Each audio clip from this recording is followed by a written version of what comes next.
Well, I think that if you look at the multilateral development banks, the African Development Bank is probably the one that needs the most support in terms of increasing resources in comparison to the problems it has to solve on the African continent. We have to remember that more than 50% of the world's poor on the continent now.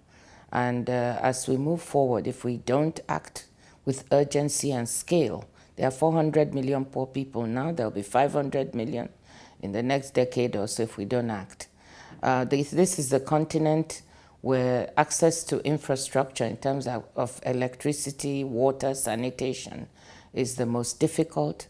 Africa, by the end of this century, we have 600 million youth, twice as many as the rest of the world. They need to be employed and gainfully engaged in productive activities. So if you think about all this, it means that the continent really needs to work hard to create jobs, create employment, improve lives of poor people. African Development Bank and the ADF, they are the primary instruments to generate development on the continent, working with the governments. Therefore, we need to support the institution for a substantial capital increase. There will be billions, hundreds of billions of dollars needed to do this. And the capital increase will enable the African Development Bank to make some kind of a material difference in doing this.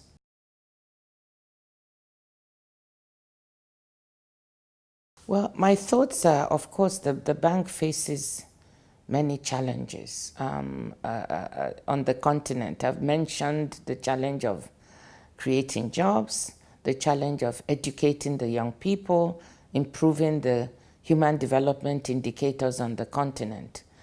But the bank, to do this, needs also to sharpen its delivery methodology, be more efficient and effective, and in disbursing its resources and in helping governments implement on the ground. I believe that the president has been restructuring the bank to move in this direction, creating regional offices. I think there are more than 36 now on the continent, at least more than 30 that have been opened, where people are now more on the ground, working with governments to help them deliver. He's trying to strengthen the staff. The disbursements have increased beyond what they were. The costs of running the bank are in hand.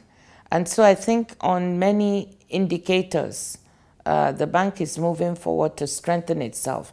Is it there 100%? The answer is no. It still has to keep working hard. But I believe it's on the right path to help the continent deliver, and we need to support it strongly.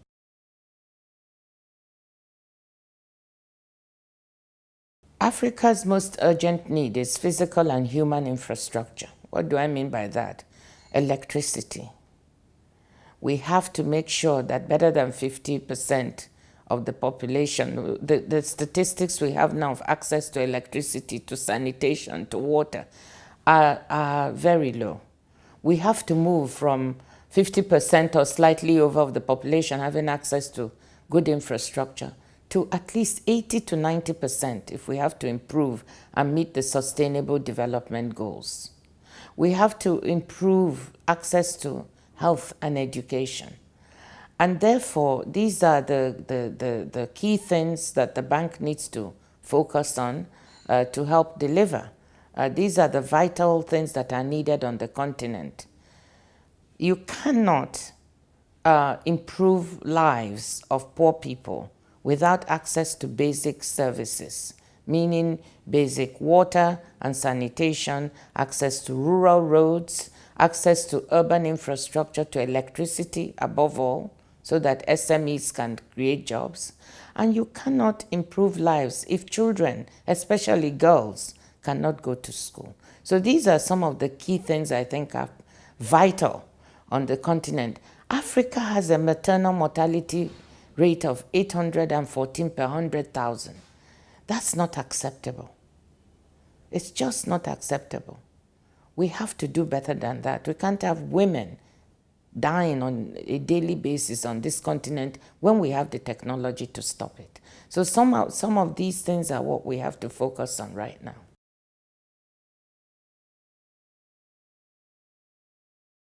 I believe that we have to look for innovative ways to increase the resource availability to the African Development Bank and the African Development Fund. We already talked about the general capital increase, which is needed. We saw that the last ADF was not as substantial as it could have been. So we know that ODA is getting more difficult. So in between all this, we need to come up with new ways and ideas of doing things. And one of the things that the Big Bond is suggesting, the idea of the Big Bond is, can we get governments, working with the African Development Bank to provide guarantees that could allow the bank to front load resources, similar to what Gavi, the Global Alliance for Vaccines and Innovation, of which I'm chair, we have a mechanism called the International Finance Facility for Immunization. We're able to get guarantees to front-load resources to save lives.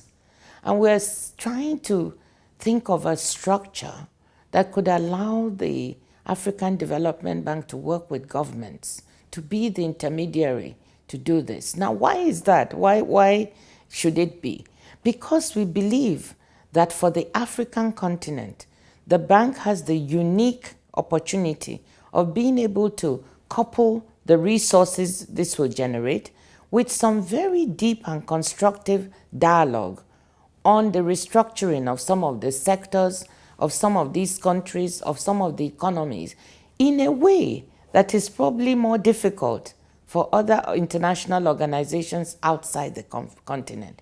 It has a privileged position of trust and respect from these governments that will enable it to tackle very difficult subjects. So the idea is, if you can bundle the additional financial resources as moderately concessional loans to credit-worthy countries, coupled with advice on key sectors like education, like health, like water and sanitation, even in human development, where we can say to our governments, you need to change your way of doing business in this area or this sector. We will support you with additional resources and advice if you will do this. I think the African Development Bank has a unique position of trust to do this. That is why we are suggesting that it be the key intermediary for this Big Bond.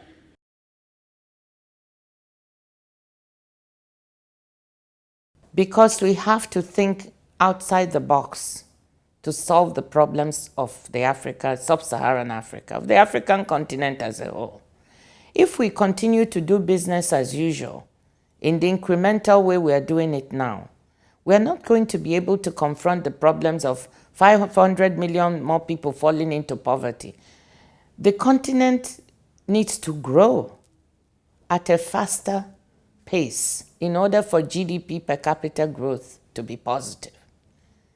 So Africa needs to grow and develop. We need to make sure that we don't have 500 million people in poverty, instead that we don't have more people falling into poverty. What we need to do is get them out of poverty. We need to make sure that we don't have 600 million youths by the end of this century who are seeking to migrate out of the continent instead of staying on it. If Africa can have some spillover effects, as they call, that are negative on the rest of the globe and on Europe. So donors who are there, it is more in the interest for us to work together to turn all these phenomena into positives. I am very convinced as an African that we can have a strong and positive effect, but we can do it working together with partners. It would be better to work together rather than alone.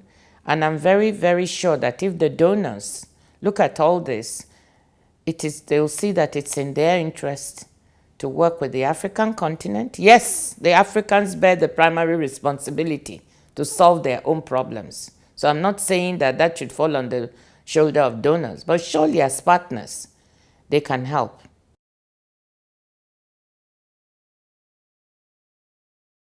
The comparative advantage of the African Development Bank is that it is the continent's bank. It has the trust of the governments on the continent. It is close to the ground.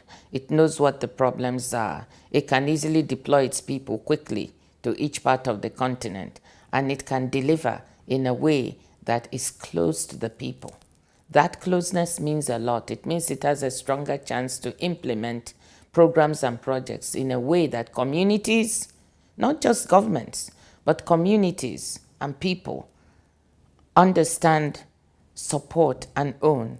So it has a strong comparative advantage also in delivering tough messages to governments because they know it's their bank and they trust it, that it can be objective. It can tell them when there's good news, but it can also equally tell them when the news is not so good.